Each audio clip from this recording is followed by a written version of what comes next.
Welcome to Eric's Perspective. Joining me today is artist and educator Monte Westmoreland. Lamont, it's an honor and a privilege to have you on. Thanks so much for joining us. I'm more than happy to be with you today. Oh, thank you. Thank you. So, Lamont, I thought we'd just get started by kind of talking a little bit about your background. I mean, you're not from LA originally, is that right? Correct. And so where were you born? I was born in Racine, Wisconsin. It's kind of like halfway between Chicago and Milwaukee. Okay. And how old were you when you came to Los Angeles? It was right after high school. Oh, Right after graduation, I came to LA. oh, okay. And was it the family decided to make the move, or how did that happen? Or you just No, moved on your own? I came out with my cousin. We were going to go to school out here. We wanted to get out of Wisconsin and come out and go to school. Oh, okay. And so what was it like in Racine back when you were growing up? Well, besides being cold half the year, and that was a big decision to stay out here. Yeah. Uh, Racine was a population of about 85,000 people, and it was very industrious, a lot of factories, and mainly everybody that lived in Racine pretty much worked in a factory. I see. And I didn't want to have that experience. So I said, I'm going to leave Racine, go to college and get an education and see what I can do. Ah, okay. And how did you decide on Los Angeles? Obviously, the weather was probably an issue, but anything else that drew you to LA? Well, I had to go way back because when I was in about the third grade, I used to go to the movies every Saturday. And in the movies, unlike today, you had 2 features, you had 10 cartoons, you had a newsreel, and you had previews of coming attractions, and it cost like about a quarter, so The a good big old difference. days, right? Yeah.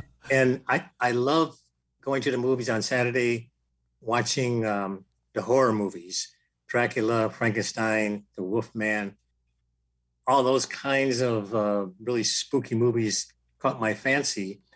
And so I was telling my cousin, because we grew up together, I want to go to California and become a makeup artist.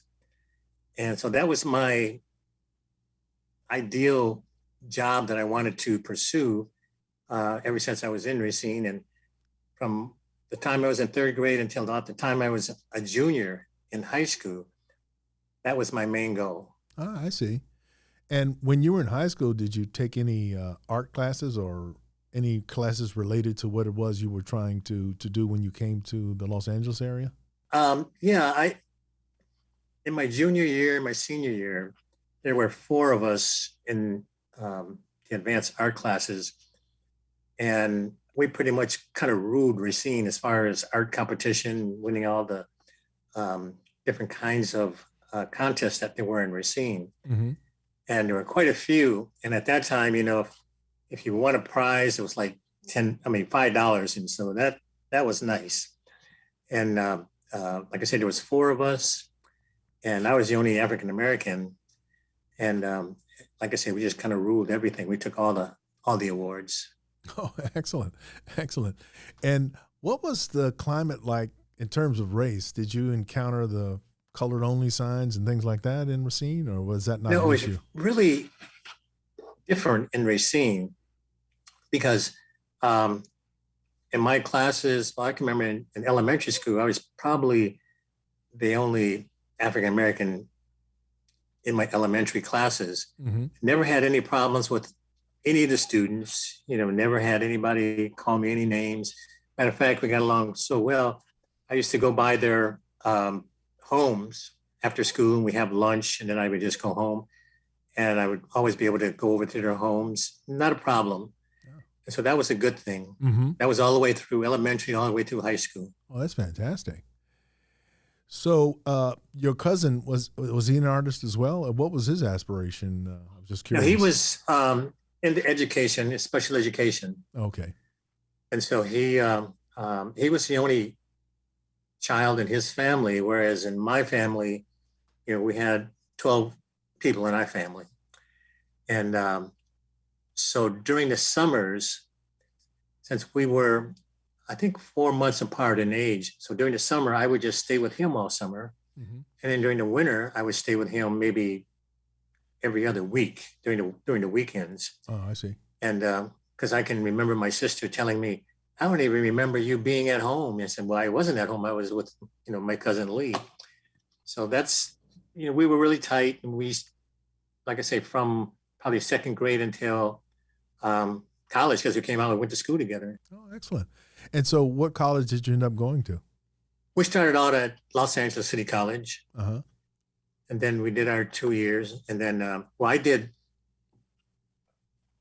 a semester. And what happened was that I did the fall semester. I went home for a winter break in December. Didn't have to be back until February. So when I went home, my cousin stayed in California. I went home, and my best friend, my cousin, and a couple of other good friends kind of cornered me and said, come with us. We're joining the Marine Corps. So I said, well, wait a minute, I'm going back to school. So they had a whole month to work on me. And I finally ended up joining the Marine Corps with them. Oh, no so I was kidding. in the Marine Corps for 6 years. Oh, no kidding. So is that around the time of the Vietnam War? Did you happen to serve? I was in Vietnam a tour and a half. Oh, wow. Okay. And what was that like? I mean, my brother actually served in Vietnam too, but in the Army. He was drafted into the military and served a year in Vietnam. And yeah, I mean, without getting into anything that makes you uncomfortable, it was war, different. Right? Yeah, it was war, and a lot of strange things happened, and a lot of things I don't even deal with. Yeah. But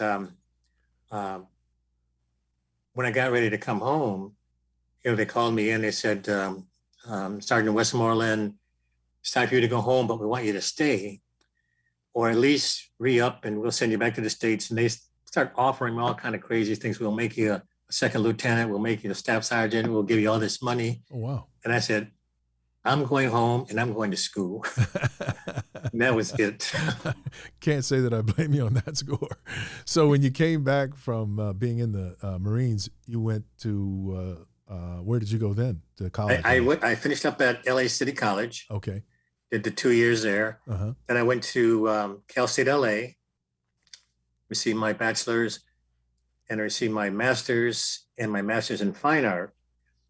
And the great thing about the master's in fine art was that we had so many super African-American students in the same class. We had Yvonne Comillo. Even Riddle was running around there all the time, John Riddle. Oh, okay. We had Cecil Burton, a fabulous sculptor in resin.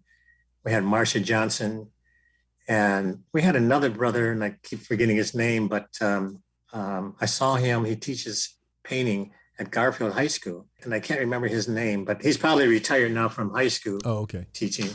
But he used to do these big 5x5 canvases of athletes, especially the Pittsburgh Steelers, the football team. Oh.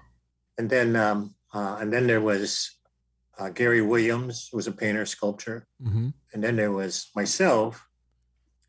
And then we had the two, what I considered the top of the line art students, which is Rufus Snooty and Mark Greenfield. So we were all in the classes all together. Oh. And it was great experience, and just hanging out with those guys and talking, and just because we all knew each other anyway. Uh-huh. So it was just a lot of fun just being there. Oh, that's fantastic. So we had Mark on a previous episode of Eric's Perspective, and so it was a really pleasure talking with him as well. So yeah, that's and John Riddle, we were planning a show at the time of his death of his work, so it's really heartening to hear his name called out again.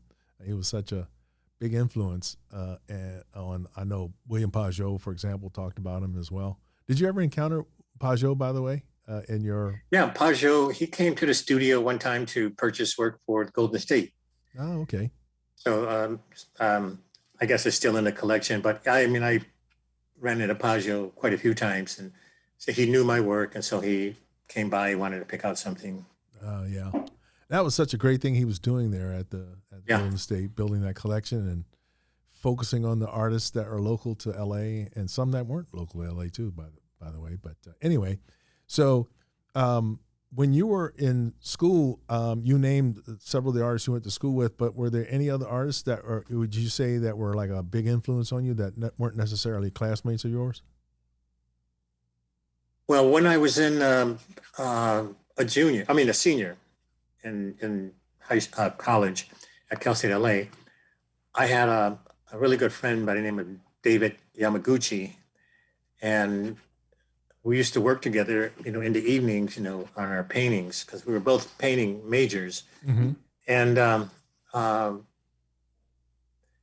at that time at Cal State LA, students in the art department could stay overnight. I mean, you could live there. Oh, no kidding. And on the weekends, everybody, not me because I was married and I had a family, but on the weekends, the students would come in and bring their sleeping bags, would work in the sculpture studio or the ceramic studio, and then just stay overnight. And David and I never did that, but we always worked in a studio on the second floor. I can just remember one time we came to class the following Monday or Tuesday. I can't remember which day, but I was working on a couple of paintings that were like 7 feet by 4.5 feet. And David was working on paintings that were about 3 feet by 2.5 feet. So he had 4 paintings. I had 2, Mm-hmm. because I tried to finish one every quarter. And we came back the following week, and our paintings were gone. You mean somebody stole And them? somebody had ripped off the paintings, and I'm running around the art department asking everybody that I know was staying overnight. Did you see anybody taking these paintings? Yeah, they're pretty Because big. I mean, you can't just walk away with a 7 foot by 4 foot painting. Yeah. And the other paintings. Wow. Nobody saw anything. Oh, no. So that next day, I just went up to the art department office and I said, I'm changing my major. Went into printmaking. And so I just dropped out of the painting and drawing studio and went into printmaking. And I had a really good art instructor by the name of Shiro Ikigawa. Mm-hmm. And at that time, he was teaching printmaking. He was a master printer himself, and just fabulous stuff. I even have a couple of his pieces in our collection. But they were a lot of concept stuff that he wanted us to do. Mm-hmm. And I wasn't really into conceptual art, but I said, I'll just go along with the program, see what's what. So one of the things he wanted us to do, he says, I want you to go home over the weekend and make a collage, do a collage. And I said, a collage? I don't want to do a collage. I mean, what's the point in cutting and tearing paper and gluing it down? That doesn't make any sense to me. Yeah. So when I went home that Friday night and I started looking through some magazines and stuff and playing around with images and whatever, and put together this collage. It turned out pretty nice. And so at that time I said, well, I'm hooked. I love collage. So I just kept doing collage. So that's how I got into collage. Oh, wow. That's so interesting too, because he's a printmaking instructor, and that's how you got into collage. I think that's fabulous. And one thing, when I was a senior, also, we lived over on Venice and Slauson, Mm-hmm. in the middle of the hood, and I didn't know anything about any African American artists. Never even heard of any. Didn't even know that they were in that neighborhood. And we used to have tropical fish. And I would go over to Lamert and Crenshaw. They had a little tropical fish store there. Mm-hmm. And I would go there on Saturday. I went there this one Saturday and to get some fish food. And there was this art exhibition in the park there. So I said, after I got my fish food, I said, let me walk over and check this out. So I went over. It just blew my mind, going through, because I was looking at all these works and looking at the names, John Otterbridge and John Riddle and Betty Saar and Noah Purefoy and Gloria Bohannon and just all these people I never even heard of before, but the works just kind of blew me away. Yeah. And so there was this table set up with this guy behind the table, and he had all this information about, the art in the area, all these pamphlets and little booklets. So I went over and I introduced myself. I would like to find out more about the artist. And I asked him, are these all local artists? He said, yeah, they're all local. And he says, there's a great show just a half a block down at a gallery called the Brockman Gallery.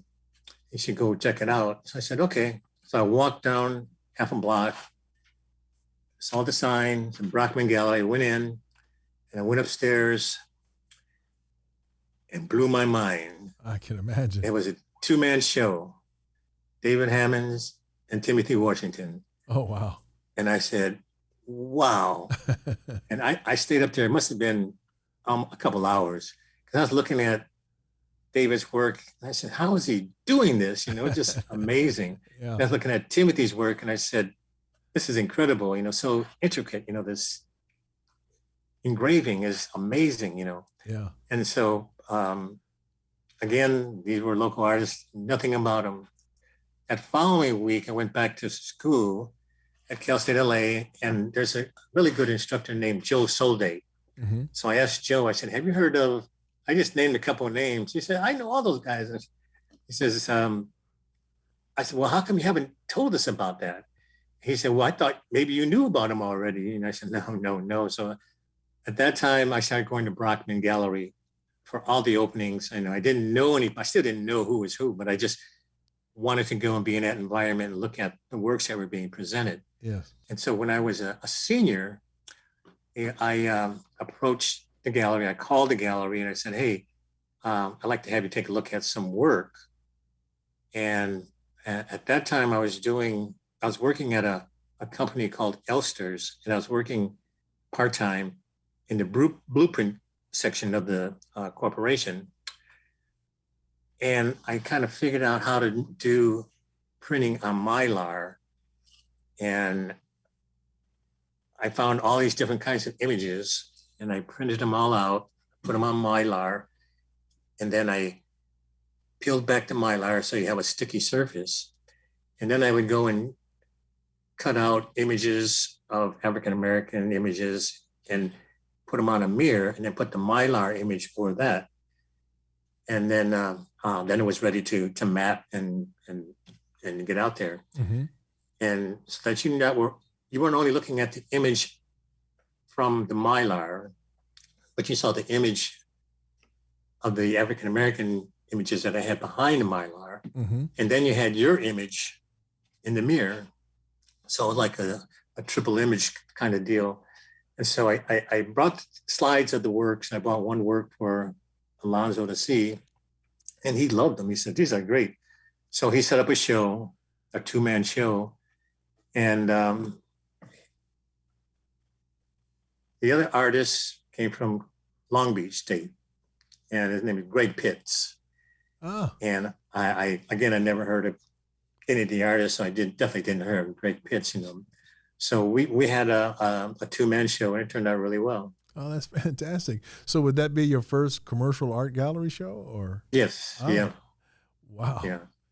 And Alonzo Davis, I should say, is also has recorded one of these podcasts. And so I'm just alerting all of our listeners and viewers to be on the lookout for that as well. But what a great contribution that gallery made to the community. People that are not artists benefited, and of course the artists did too, not just as a venue, but it sounded like they were holding kind of like a meeting place for artists where they can kind of converse and so forth. Were you able to participate in any of those opportunities? Yeah, I remember going to some of those meetings. That was the first time I met Charles White, was at one of those meetings. Oh, okay. And Richard Hunt, Jacob Lawrence. So they would have these meetings. One of the great things about the artist community at that time was that every Thursday evening at David Hammond's studio, which he had a ballroom over on on Slauson Avenue. Mm-hmm. It was huge. And every Thursday evening, all the artists showed up and talked about art and looked at art. So this was a great thing for me because I really got a chance to meet other people and see what they were doing and just appreciate what was happening there. That's fabulous. Were there other shows that you did at any other galleries around that time or shortly after? Yeah, soon as it was just a little bit later, maybe a couple months later, that I touched bases with Samela over at the Tanner Gallery. Yes. So she was showing my work too, along with Brockman. And we should say that Tanner Gallery used to be on Pico Boulevard, if I'm not mistaken. On Pico, yeah. Okay. Yeah. And then as I graduated, well, in my senior year, something happened that really changed everything for me in my life. A friend called me and said, Santa Monica High School is looking for an art teacher. And I said, well, I don't have my degree yet, and I'm not finished with my education program. And so he said, okay. So he called me about a week later. He said, I made an appointment for you. Have an interview. I said, oh, geez, okay. So I went over to interview, and the guy, his name is Phil Resnick. He was a watercolorist. Uh-huh. And we talked for a while. And as soon as he knew I was an exhibiting artist, he just jumped right on it. He says, because everybody at the high school, they don't even do any work, they don't exhibit, they don't do anything. So he said, come with me. So he took me up to the department chair's office up at the high school. Uh-huh. And we talked. His name was Mr. Bruce Townsend. And we talked, and he was impressed. So I said, well, let's go down and talk to the principal. And so we went to talk to the principal. His name is Dr. Drake. He had a brother, Dr. Drake, who was the athletic director at UCLA at the time. Oh, wow. So we went and we spoke with him, and he was impressed with the interview. So he said, well, how would you like to have the job? I said, well, I don't graduate for another month, and I didn't do my student teaching. That's the only class I had left from my education class, is student teaching. Mm-hmm. And he said, okay, hold on a second. So he called Cal State LA, and he got the art department. He says, is Westmoreland going to be graduating in June? I said, yeah, he's got all his requirements. He said, okay, hook me up with transfer me to the education department. So he talked to the head honcho over there, and she said, well, he doesn't have his student teaching done yet. That's all he needed. So the principal says, well, I'll tell you what, we'll let him do student teaching during the summer classes, and then he can start teaching full-time in September. And I'm sitting there in awe. This is what's going on here. Things are happening fast, right? Yeah. Wow. So it just all worked out. And then I started teaching at Santa Monica. And I was contacted by Pasadena Unified because they wanted me to teach at Pasadena High School, mm-hmm. which is fine because that's only like 5 minutes from my home. Yeah. And Santa Monica High School is like an hour. Yeah. With the freeway travel. With the travel and everything. Yeah. Absolutely. So I in May of that year, at the end of the school year, it ended in the middle of June, but every Monday they had meetings at the superintendent's office with parents and teachers and faculty, anybody who wanted to come to the meetings. And unknown to me, when I got to class the next, I think it was a Wednesday, the principal called me down to the office, and I'm trying to figure out, okay, what's going on, But he called me down to the office. He says, we're going to offer you a full-time position. We're going to open up a whole section of classes for you. And I said, well, how did that happen? He said, well, your students, along with their parents, went down and demanded it at the superintendent's office at the meetings. And so when the parents get involved, that's it. Story's over. Yeah, it's over. The superintendent can't say anything about that. So that's how the whole thing started. So I spent 39 years at the Santa Monica High School. Oh my goodness. Yeah. So what year did you retire from there? 2000. Okay. 2000. But it all the time I was there. This is another thing about I never had to apply for anything because all the time I was there. I would go up during lunchtime. I would go up to the college, which was a couple blocks up, because I knew those instructors because they were in art shows, they exhibited, and they knew me, and we got along really well. You're talking about Santa Monica College, right? Santa Monica College. Okay. Yeah, and the department up there, Jim Ermston, he asked me, "How would you like to teach a drawing and a beginning design class?" And I said, "Well, I don't have my master's yet. I'm still working on it." He says, "Don't worry about it." And so I started teaching there. And then at the same time, the Roberts Art Gallery at the high school wasn't doing so well. So the faculty asked me to become the gallery director. So I was teaching full-time, part-time, and running the art gallery. And I've always been kind of like a workaholic, when I was really young, because I was working with my mother and father. And it just didn't stop there. Alonzo called me and said, "I'm teaching an African-American art history class at Pasadena College, but I don't want to teach it anymore. I'm going to be doing something else. How'd you like to teach it?" So I said, "Okay, I'll give it a shot." So then I was teaching 3 different classes and then running an art gallery. But it's been like that for about 38 years. I always taught at least 3 different places and ran at least 2 art galleries at the same time. So your plate was full for sure. It was full, but the students knew that when I say there's a project due Monday, they had it done Monday because they knew my schedule, so they didn't mess around. And the gallery, great students. Excellent. And the gallery you ran, I'm assuming, exhibited the students' work, or did it include teachers' works too, or what? We just had a faculty show maybe every 2 years, every 3 years, because I would give them a heads up so they would do some work, Right. But they were just regular shows. Okay. I always did shows dealing with established artists, mid-career artists, and emerging artists. Oh.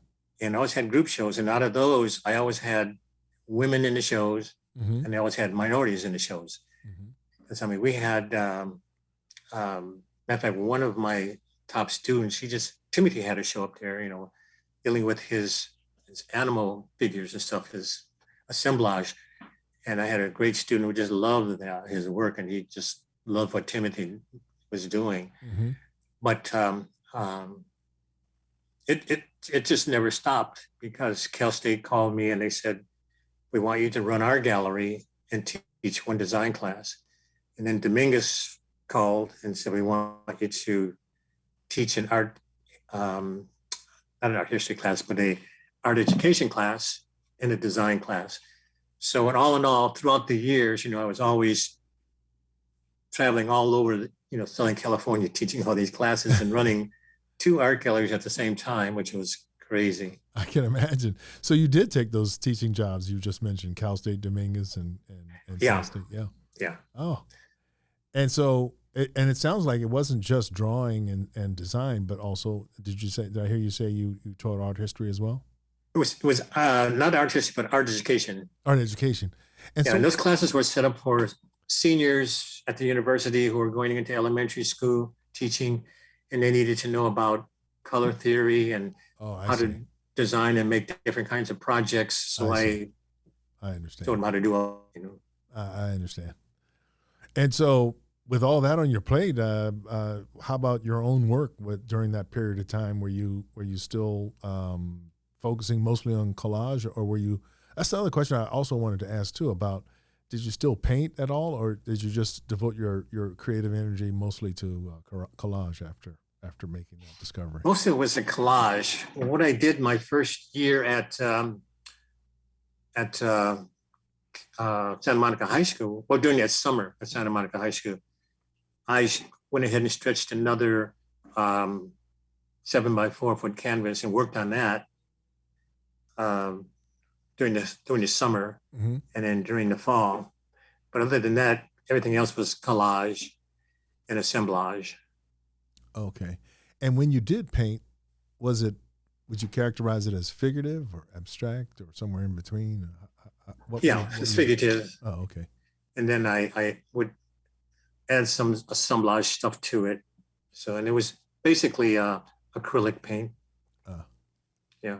And the subject matter over time, when you started, was there any particular theme that you kind of focused on in the beginning? Subject matter, again, when I was at the university and not knowing anything about, the African American artist, the subject matter was very surreal. Mm-hmm.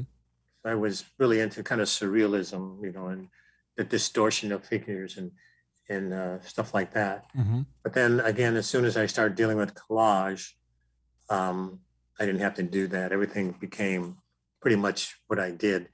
And I had a couple of symbols, like the target is basically in almost all of my work.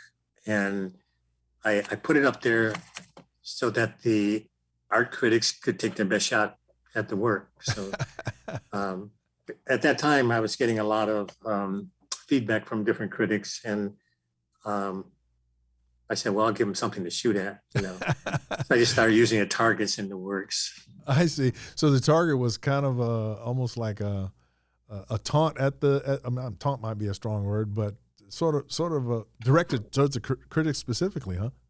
Yeah. Interesting. So what kinds of things were the critics saying, if you don't mind saying? Well, I was really fortunate because I don't know if I was fortunate or just the fact that all the critics, they were white critics and they didn't really know that much about African American artists and what they were doing. So right. I didn't really get any negative play. What I would do is when I did a show, I would go back because at the opening, everybody says, "Oh, the work is so great, oh, mama," and so I would go back the following week, and there would be people in the show that didn't know me, and I didn't know them, and I would just kind of follow behind them to see what they're talking about. Yes, they get some really good information about what's going on, so that helped out a lot. That's interesting. That way, you can anonymously hear honest reactions to your work. Yeah.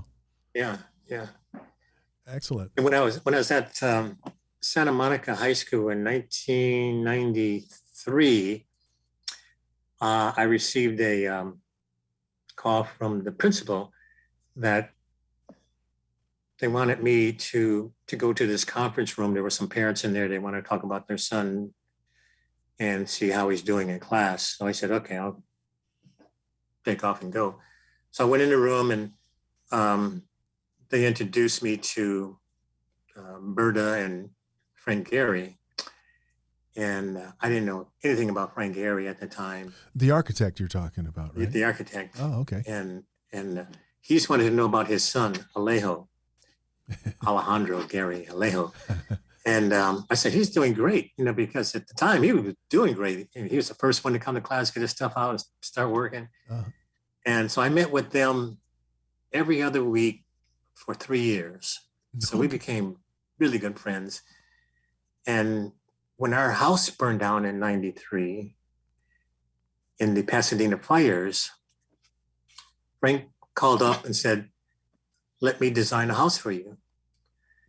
And I said, okay.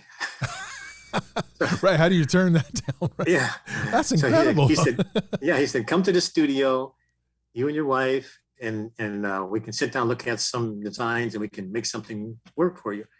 Well, she didn't want to go because at that time she was probably still in shock from the fire, because we were still all in shock from the fire. Of course. I went with my son, and it was about 5 o'clock in the afternoon. And I didn't know architects work so late because when we left there, it was about 10:30 and everybody's still working like crazy, Oh, my goodness. And he showed us all kinds of designs that he had done at USC and that he always wanted to do as a residence. Mm-hmm. And so I said, I remembered these designs, and so I took them home to the wife, and she didn't want anything to do with Frank Gehry. She wanted to do with his architecture because she only knew Frank Gehry from the Frank Gehry house in Santa Monica. I see. You know, the corrugated metal, Yes. the chain link fence. Right. And, you know, right now that's a historical site, but she didn't want to have anything to do with it. I said, he's not going to build it like that. He's going to build what we want. No, no, no, no. So that went down the drain. Oh, no. And that was a sad time in my life. I was going to say that must have been a hard pill to swallow. Yeah. So he ultimately did not design the house that was. No. Oh, okay. But he still supported us. He called me one day and he says, I just won this big architecture award and I don't know what to do with all this money. He said, but what I want to do is I want to send $10,000 over to you to give to maybe one or two of your students who are interested in architecture, and maybe they can, during the summer, go take some architecture classes someplace. Uh-huh. And I said, great. And so they would always send money and we just put it in our slush fund. Mm-hmm. And he's a staunch ceramic person. He loves ceramics. He did ceramics. And our kiln was breaking down. And the ceramic teacher says, I don't think we can afford another kiln. So maybe we can get a small kiln. And, but the ceramic classes were huge and it would take forever to do the kilns. Sure. So I had an idea. I said, let me call Frank and see if he would mind if I take some of the funds that he gave us for the architecture students and buy a kiln. So I called him and told him the problem. I said, can we use some of that money? He said, no. He said, I'll buy you a kiln. Leave that money for your architecture students. He said, just send the specs over, send me wherever you want it, the company that you want to buy it from, how much it costs, and I'll get it for you. Oh, wow. I said, okay, Frank, thank you. That is awesome. He's amazing. That is awesome. That's so great to hear. I don't think, it's not like I've done a lot of research, but I don't think I ever remember reading anything about that. That's a big deal. No, he's amazing. Yeah. Wow. And so that kiln was for Santa Monica High, right? For the high school, yeah. Yeah, that's fantastic. Do you know if it's still there, the same kiln? Oh, yes. Oh, wow. Yeah. It had a fabulous art department. Yeah, we had about 8 art teachers. It was a 2-story building. We had a huge patio for ceramic, a huge patio on the other side of the building for sculpture. We had our own professional art gallery. We had a big art office, a big patio between the gallery and the office and the buildings. And we had all kinds of offerings for the students. They had interior design, etching, sculpture, printmaking, and then your regular classes, photography, ceramics, painting, drawing, and we had art history. That is awesome. So it was a huge art department, That is so great to hear, though, because oftentimes a lot of school systems anyway, there's some nod towards the arts, but usually there's not any kind of big commitment like that. And that's so great to hear. Yeah, that's fantastic. Yeah. I don't know what it's like now, but I know then when I was there, we really built that place up. That's fantastic. Wow. So just out of curiosity, so did you guys rebuild after the house burnt down? Yes. Oh, okay. Yeah. Okay, fantastic. So back to your own work, Lamont. So I was so intrigued by what you were describing, using the Mylar and actually involving the viewer as part of the subject matter with the presence of that mirror and so forth. That sounds like a cool idea. Did you do other pieces like that as well that involve that sort of same basic idea? I did a few more pieces, and I still have 3 pieces. One, my wife says that's hers. So hands off on that one. That's hands off on that one. But the rest of them, I did for that show at Brockman, and they just sold them. So, okay. So I never did any more after that. I still have 2 from that series, but then that was it. Okay. And I was just curious to know too. I know that you spent time in Vietnam. Did that experience at all inform any of the works that you created at any time after coming back from the wartime experience? Was that in any of your works? You know, I look at all the works that I've done, and I always go back and pick stuff out and move forward. But I don't think that, I think if you went into an art show and there were a bunch of us showing, uh, you would know my work right away, Yes. you know, because it has, I mean, even if you saw the target, and I also used uh, Asian symbols. It could be figures, it could be writings, and that's because I had two fabulous Japanese instructors, Shiro Ikigawa and Lydia Takashida. Uh-huh. And Lydia was our MFA teacher. So all of us, Mark and everybody, you know, we loved Lydia. She was dynamite. Yeah. So the symbols you used, was it like lettering or A lot of lettering, a lot of images of Japanese, the geishas. Matter of fact, I did a series using Uncle Ben with kabukis. uh-huh. And then the kabukis were always in whiteface. You know, they always did their makeup in whiteface. Mm-hmm. And so what I did was in the series, it was Uncle Ben meets the kabuki #1, but then I put the kabuki in blackface. So that was just juxtaposition of what it would normally be. I see. And so, and that series went very well. I had a lot of fun with that series. Oh, excellent, excellent. And by the way, I just remember reading not too long ago, maybe, that the company that makes Uncle Ben's rice changed the logo and got rid of Uncle Ben. I was wondering if you had an opinion about that. No, I think no, I've used Uncle Ben. I've used Cream of Wheat guy a lot. So any of those icons that you go into the supermarket and you see all these icons, you know, in the rows, but you don't think of them as something that you can use as an image, and it becomes kind of like a pop art image that you can use in your art. So that's what I saw when I was picking these out, like Aunt Jemima and Uncle Ben and Cream of Wheat guy. So that's what I was looking for, those black icon images that become like pop art. That's a good point too, because that's kind of what it did become, like it or not, for those people that might have been offended by some of those images. That it was a part of the American scene, big time. Right. Yeah. And regarding the target, it's funny when you first said it. It reminded me of a piece that Elizabeth Catlett had done, and in her case, she put the target, and her statement was that black men, particularly, were targets of police brutality and so forth like that. But it sounds to me like when you put the target in, it's kind of a different feel. Or was there any? You'd mentioned before it was directed towards critics, but I was wondering, was that the extent of it, or did you have any other meaning? Yeah, that was pretty much the extent of it. That was the main intent. So I just stuck with that. Sometimes I would put the target on, and then I had a silhouette of myself that I would place over the target, and then I would blend it in with pastel. So on the target, you would see a silhouette of me. And again, it just meant, okay, here I am. Here's the target. Take the best shot at the work. Let me know what you think about it. So it's the same concept. Oh, okay.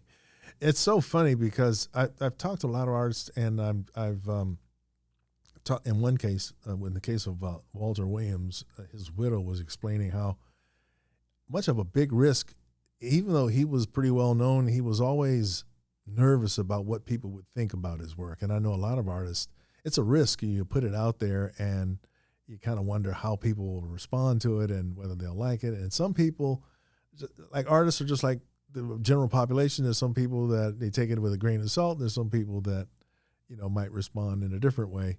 But it sounds like you were just ready for it. No matter what anybody said, you were open to hearing whatever their honest feelings were about the work. Is that a fair statement? Yeah, I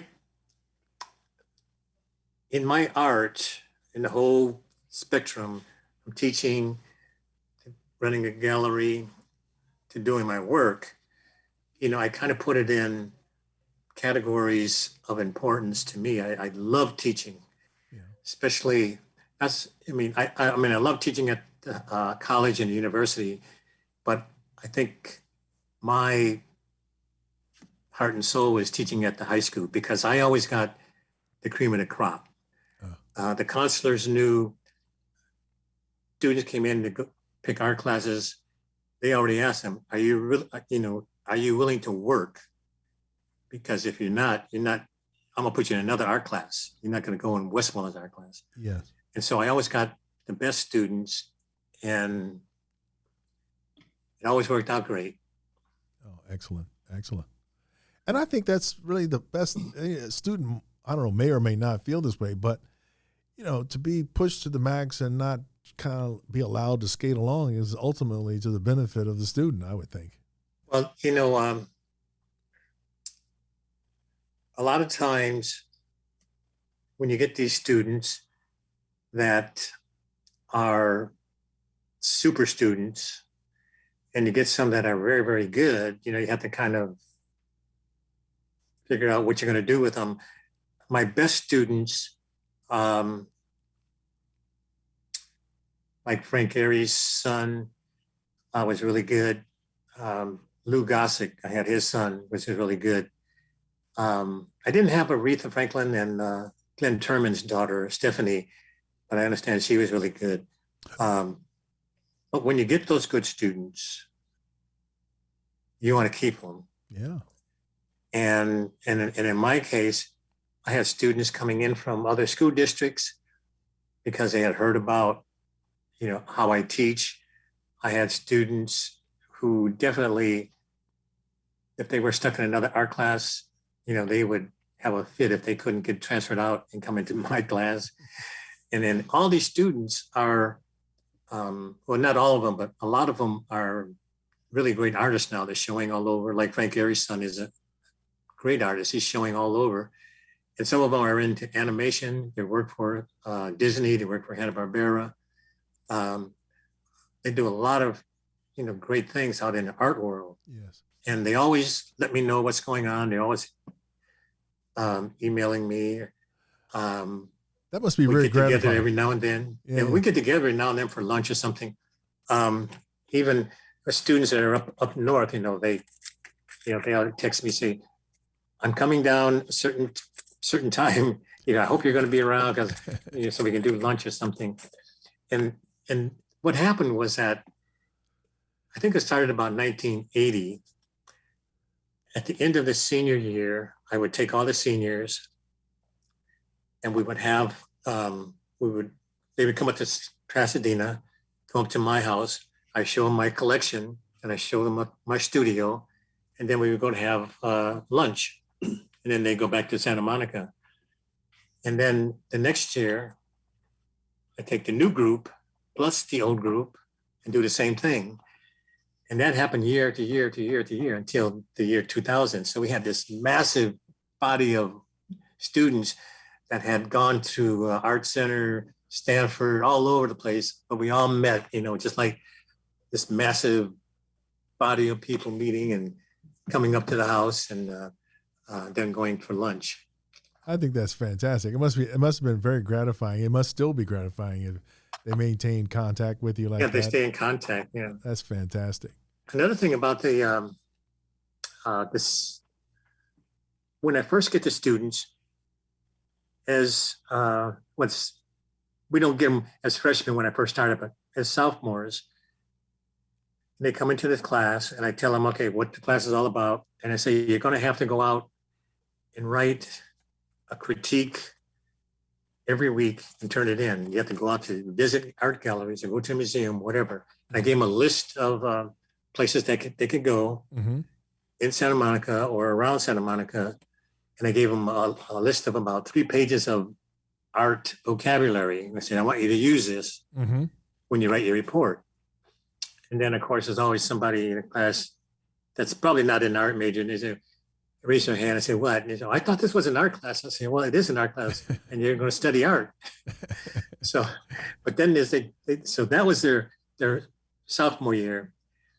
in their junior year, we had set up with a teacher in Santa Barbara a mail exchange. So we did little postcards, and then we would send postcards to Santa Monica. We would do our design, painting, collage, whatever, send it to to Santa Barbara. They would do the same thing and send it back to us. So we exchanged that all year long. And then at the end of the year, they would come down and visit that class, or we would go up to Santa Barbara and visit that class. Mm-hmm. But I think the most productive thing for my students was when they were seniors and they were really thinking about art as a career. I had them working on 3 components. First of all, they had to go to an art gallery, set up an appointment. There was three students to a group. One student did the video and the other 2 could ask questions. They had to go to an art gallery and talk to the gallery director about how do they get artists, what do they look for, how do they contact the clients, and so forth. Mm-hmm.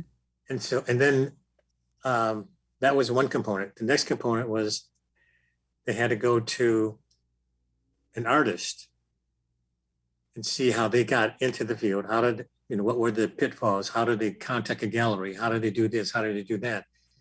And the last thing they had to do was contact a collector to see what they're collecting, when they started collecting, why they collect this. And so they had those 3 components. So they had some kind of knowledge about the world that they're getting ready to go into. Yes. I could see where that could be very beneficial, because that's something that probably wouldn't have thought of to do on their own. For instance. Yeah. And yet it's such an important thing. Because I know there's a lot of artists that, they think they're Picasso or somebody, and they get their portfolio together and they just walk into a gallery off the street. Right. And I keep telling them, I said, no, don't do that. Call, make an appointment. Yeah. Set up an appointment. And then when the gallery director says, you can come in certain time, make sure you're there at a certain time. But just don't walk in cold off the street. Well, I can tell you, as a gallery director, I've had that happen. None of your students, I'm sure, but I've had artists just walk in like that. Yeah. And you're right to tell them that's not the way to go. Not the way to go. Not the way to go. For sure. So, Lamont, back to your own work. What are you working on now? Well, I'm working on some stuff now, but I don't want to talk about it. Oh, okay. That's fine. Yeah, it's something that I really wanted to do like 10 or 15 years ago. Mm-hmm. And I just been putting it off, and doing other things, other series. And then when the pandemic hit, I said, well, this is a good time to go back and work on some of these. And I completed 2 pieces. I have a bunch of other pieces. I'm still doing some research and getting images. So I'm not ready to get into that right now. Oh, okay. But before that, I was dealing with the Nina Simone and Child series. Oh, yeah. Excellent. And so, how many are in that series, by the way, the Nina Simone series? There were, I think, 12 pieces in that series. Mm-hmm. And I didn't, because I'm using that image of Nina Simone and her child, I didn't put those out on the market to sell. So what I did was, I think I only have like 1, 2, 3, 4 left. And I just gave the other ones away. I see. To my brother and my sister-in-law and a couple of people.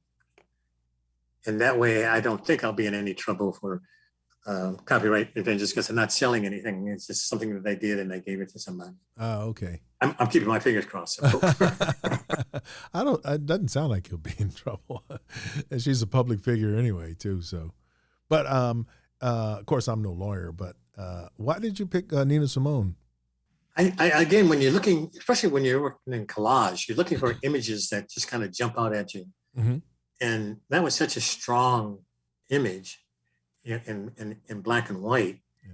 And I wanted to use it. And I used it back in, I think, the early 80s. Mm-hmm.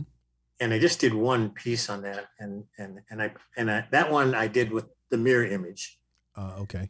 And then I gave that to my cousin. And I haven't used that image since the 80s. So it took to almost 2020 to use that image again. Okay. And you were in a show, going back to the shows your work was in at CAM not too long ago, right? A couple, 3 years ago or so. Yeah. Is that it was? Am I right? Was that a group show or was it just your work? It was a group show. Uh, It was a group show. Before that, I did a one-person show at the Towers.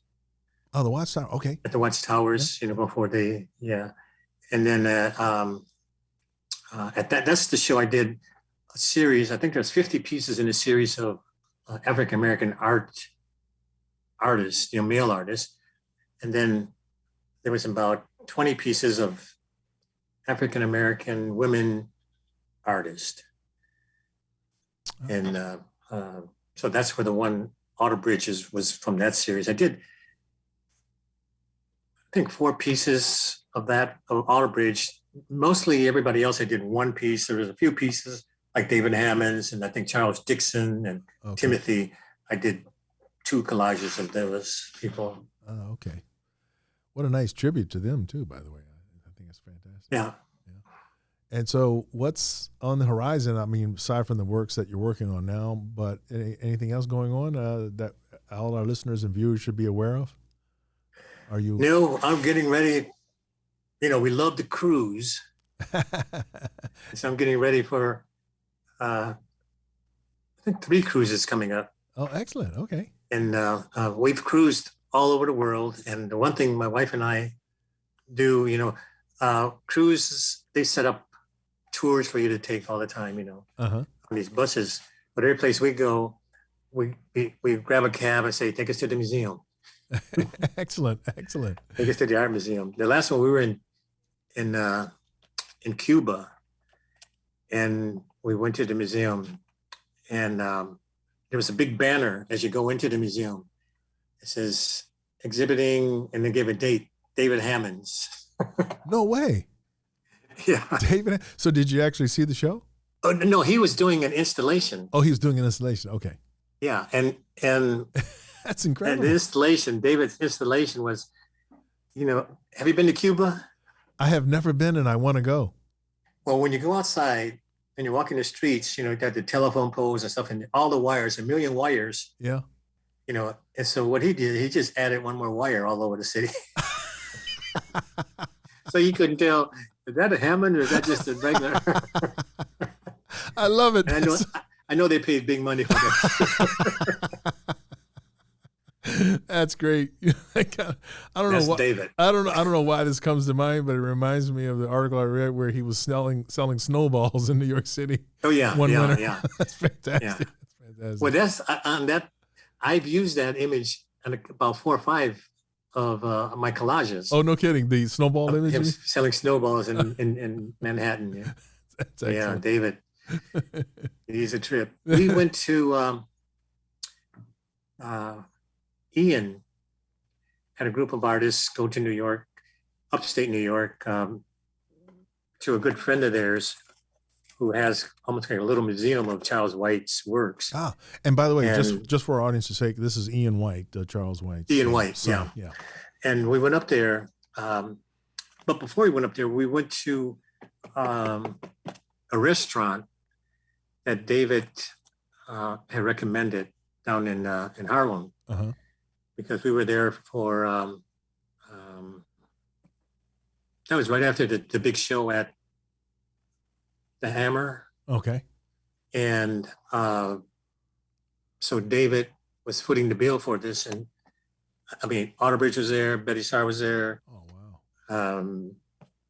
Who else was there? I mean, from LA. Uh-huh. Alonzo, Dale. There's